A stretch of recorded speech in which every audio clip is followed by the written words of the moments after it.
दिल्ली के जंतर मंतर पर नीट परीक्षा में कथित अनियमितताओं और शिक्षा सुधारों की मांग को लेकर छात्रों का प्रदर्शन जारी है।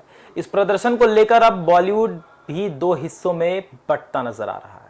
वरिष्ठ अभिनेत्री शबाना आजमी खुद जंतर मंतर पहुंची और प्रदर्शन में शामिल हुई।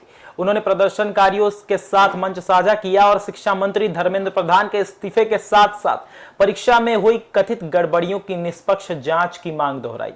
शबाना आजमी ने कहा कि वह आंदोलन शिक्षा व्यवस्था में सुधार और छात्रों के भविष्य की रक्षा के लिए है।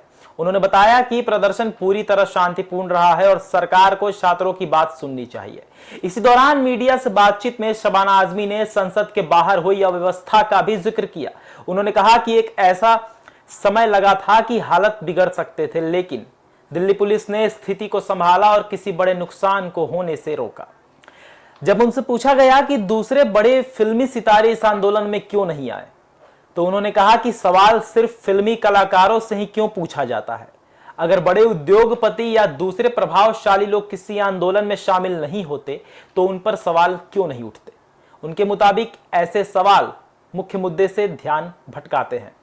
वहीं पंजाबी गायक और अभिनेता दिलजीत दोसांझ ने भी सोशल मीडिया के जरिए छात्रों का समर्थन किया। उन्होंने अपने इंस्टाग्राम स्टोरी में लिखा कि छात्रों के साथ जो भी कुछ हुआ वो गलत हुआ है और प्रशासन से अपील की कि उनकी मांगों को सुना जाए।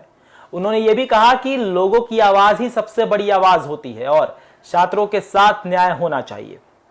हालांकि इस पूरे मुद्दे पर सभी कलाकार एक राय नहीं है। बीजेपी सांसद कंगना रनौत और अभिनेत्री हेमा मालिनी ने इस प्रदर्शन को गलत बताया और अलग रुख अपनाया। इसी वजह से ये आंदोलन अब केवल शिक्षा सुधार का मुद्दा नहीं बल्कि राजनीतिक और सामाजिक बहस का भी विषय बन चुका है। अब देखना यह होगा कि सरकार छात्रों की मांग पर क्या फैसला लेती है और यह आंदोलन आगे किस दिशा में बढ़ता है। फिलहाल इस पूरे मामले पर सभी की नजरें टिकी हुई है। जैसे ही कोई नया अपडेट आएगा हम आपको सबसे पहले जानकारी देंगे। धन्यवाद।